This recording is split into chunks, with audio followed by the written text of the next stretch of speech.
Hi Scraps! Today I'm coming at you with a fun little card that I want to make with you, show you a couple different kinds of techniques and things that you can do to help really va-va-voom your card and make it go the extra mile. And there's a couple things that you can do, some shortcuts and just a few extra touches here and there to really make your cards extra special. So let's go ahead and get started. The first thing is, instead of stamping an image, which I absolutely love to do, but if you want to save some time and you want to get a pretty image, you should really try some digital art. And how this works is, I got this from an Etsy store. This came with 9 on a file with 8 other beautiful ladies, so a total of 9.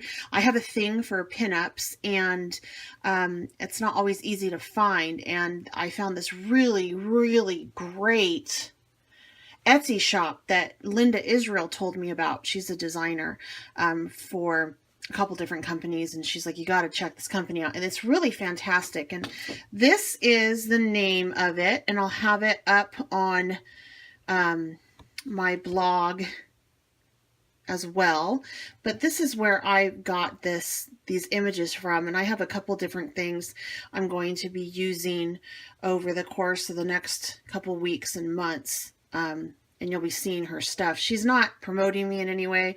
I just really, really like her store. Sometimes it's hard to find good digital images, and she has really great ones from all specters. Beautiful colors. She has this kind of stuff, which is the pinup type deal, all the way to fairies, to just a whole bunch of other cool stuff. You just got to go check her out. Promise you won't be disappointed. The price on it is very reasonable, $4.25 for the file. You can use it as much as you want.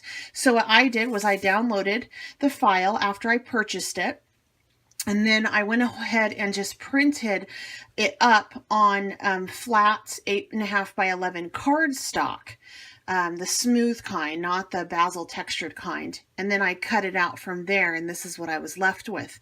You can get the cardstock at Joann's or Hobby Lobby. It runs you about $5, comes in a pack of 50. Use your 40% coupon off. It ends up being 6 cents for a sheet of paper, and you end up with costing less than a penny per image. So just something to think about. And you only have to download that and pay for the digital art once. So that's awesome. But let's go ahead and get started. Okay, so the first thing is I can make this really cute on its own, not really doing much to it by just layering like this on a card. And that's a cute little design. Put a little ticket right there that I cut out, and then a little butterfly, and boom, kind of good to go on a regular card base. But I don't want to do that. I want to make it more special, so I'm going to show you how I do that. The first thing I do is I lay down my craft mat, because I'm going to have to spray. And instead of using a regular card, I'm swapping it out for this fun textured card that I found at Hobby Lobby. And I'm actually going to use some of my Glimmer mist. It's called Cross My Heart. And I'm just going to spray this to give it a little bit more dimension. Before I do that, I want to tell you, actually, I'm going to do it and let it dry, and I'm going to give you another little secret about how to handle these Glimmer mists. Okay, so I'm just going to spray it I'm going to put a little bit more pop of color up in that corner and up in that corner. And then I'm going to go ahead and just take this and set it aside to dry. All right, so I just added some color to that. When these first came out, I loved them, and I bought one in every color.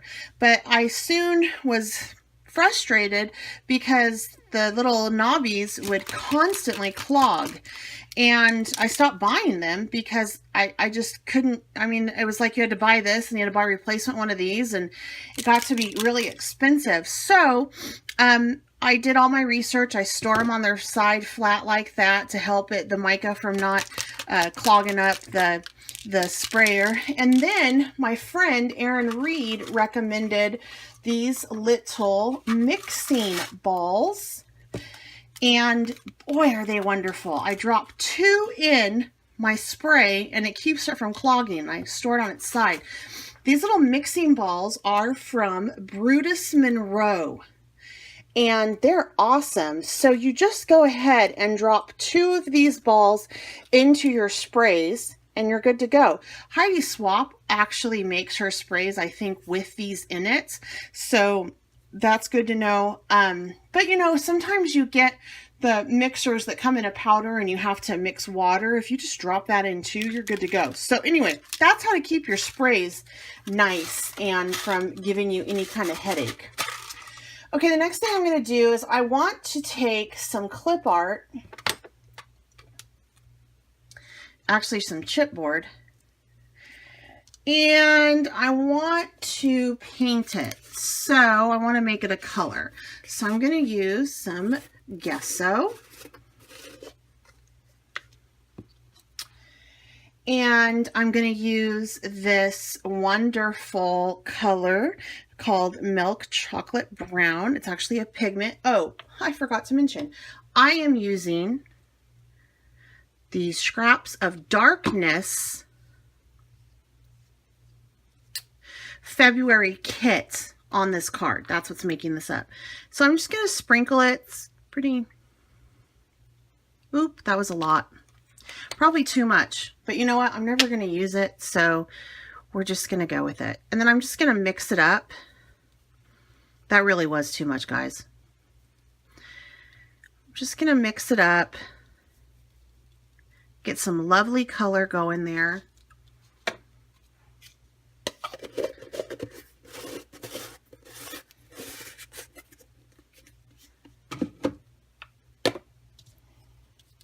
Okay, and then I'm just going to kind of dab my heart with it and just to give it some color. Okay, and I kind of like the texture going on that, so I'm going to stop that there. Need to go rinse my brush. Okay, I'm going to get my heat gun because I think I'm probably going to need it for some of this going on. Next up, my next tip, so we have some texture here. We got some cute little chipboard that we painted that we're waiting to dry. And we'll put that up here. The next thing we need to do is I want to distress the edges of my 3 pieces of paper. All right, and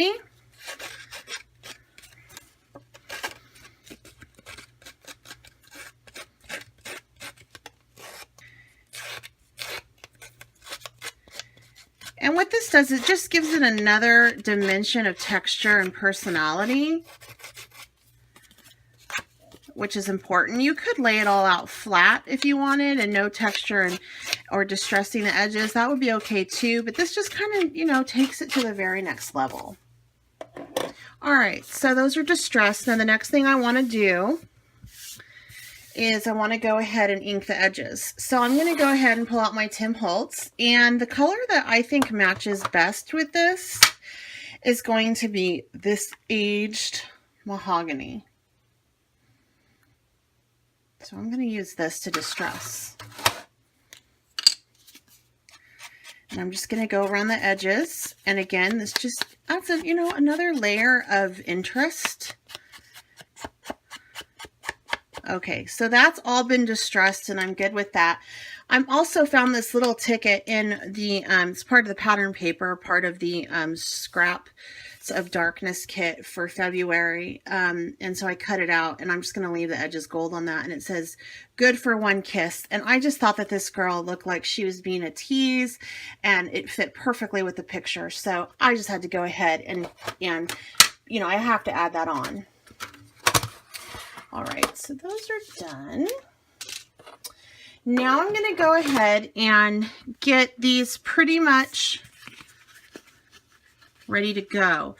This is still a little wet, so I'm going to put together the majority of it, lay it out on the back, the dry one, so I don't get my paper wet, and I'll adhere everything with the exception of adhering it to the card, and this just helps me lay it all out.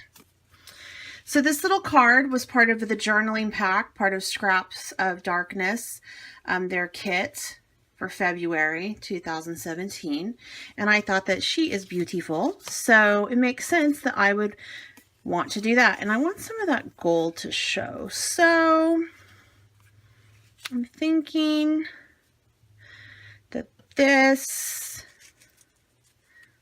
is good. I like that so far, so I'm going to go ahead and adhere that all together. And I'm actually going to use this little permanent adhesive by Tomboy.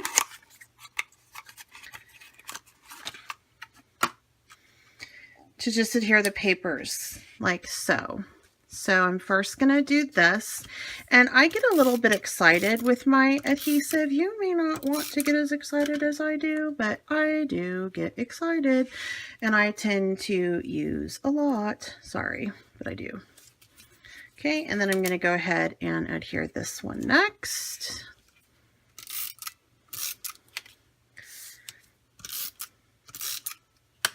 Oh, you know what? I messed up. Ooh, I'm going to put her on pop dots.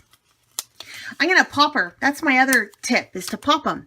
So, yeah. So let me go ahead and put her on pop dots. What this does is this adds another layer, literally a layer, and you can tuck stuff under. It just really makes the card pop. And so I like doing this every now and then to my cards, just to pop it. I get a lot of questions on, well, how do you mail it? That's an excellent question. This is a typical size, like 4.25 by 5.5 card. So what I do is I just simply go to a 5x7 envelope and pop it in that, and that usually works just fine. I might wrap some tissue paper around it so it doesn't poke through and damage. And if your card is still too bulky at that point, you can go ahead and put it in a bubble envelope and mail it out that way. They have some, I have a really pretty gold ones that I found at Staples on sale, so I've done that as well. But when I do that, I usually include a little gift or something else with it. Okay, so we're going to line her up, and I popped her. So I popped her. This is like I hit her. We're not for that. So I just made her stand up a little bit. And then I'm going to go ahead and I want that beautiful to be popping out some. I want this card to be showing. So I'm going to put that there. Here. I've already have adhesive on the other side of the beautiful. Okay, and now I'm going to go ahead and just tuck that in there. Just a nice little element. Adds just a little bit more interest to the card. Okay. Now, from here, I'm actually going to apply a line of ribbon right there, and I really should have done that before I put her on, so I might have to take her off again. It's hard to do these things on video.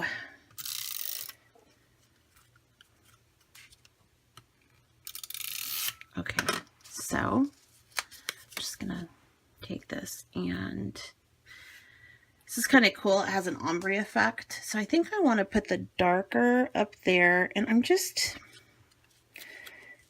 gonna add this little bit of ribbon.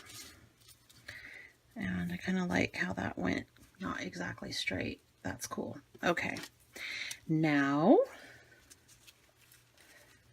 I'm going to go ahead and add Good for One Kiss.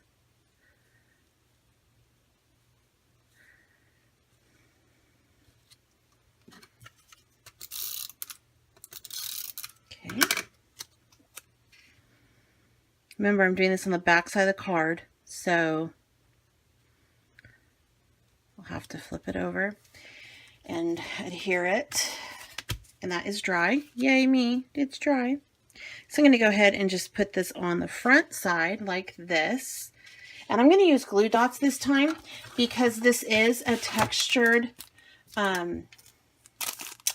card, and it's like a burlap, and so the Tomboy, it might be a little bit challenging to hold, and I know that glue dots, these bad boys stick. So I'm gonna just...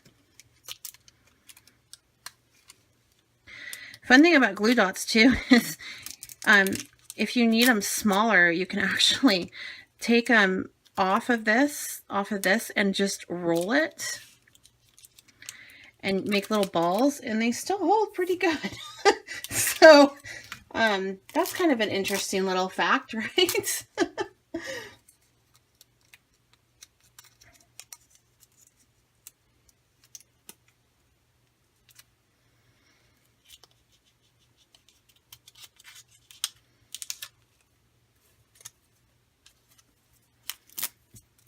I just want to make sure I got it on really good.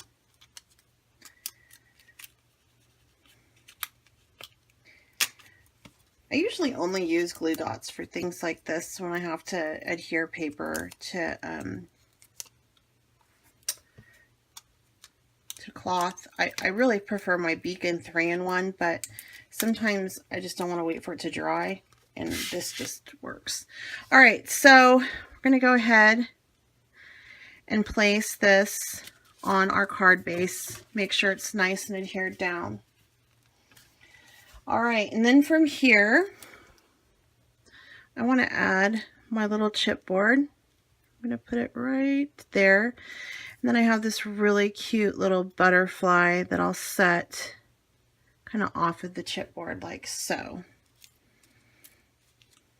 The chipboard, I'm going to actually go ahead, and this will hold really well with the Tomboy adhesive.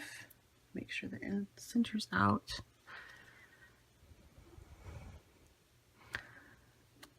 Just put it up like that. And then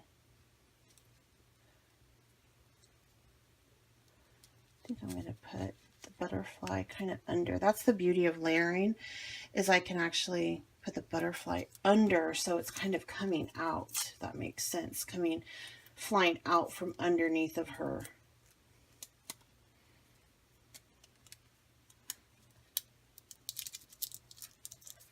I'm using another glue dot. Again, Beacon 3-in-1 is my go-to all-time favorite, but in the sake of time, we're doing a glue dot. And do I want it? No, I think I do want it out under here. Okay. And this, to me, I still need something else there, because that to me says 2, and I like to have things in evens, in odds, 3s, but I don't like to do more than 5, because if you do more than 5 items clustered, your eye gets lost and can't quite keep track of it. So I have these, and then I also have one of these, but that's looking like that's too much, and I don't really like that there. So maybe here or here. You know, I'm going to do 3 dots going down. I'm going to do the smaller dots. So we'll go 1,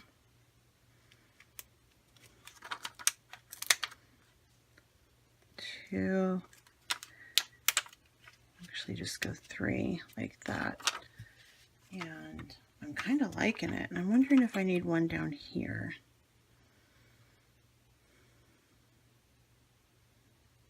I think I do, to pull it in. I think I'm going to do 2. I'll do the small one up here,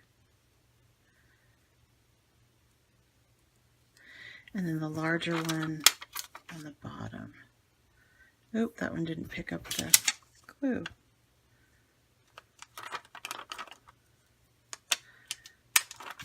Okay, so with that, I done. So basically, there's a beautiful card in which I used digital art instead of a stamped image. And what that did was that saved me some time.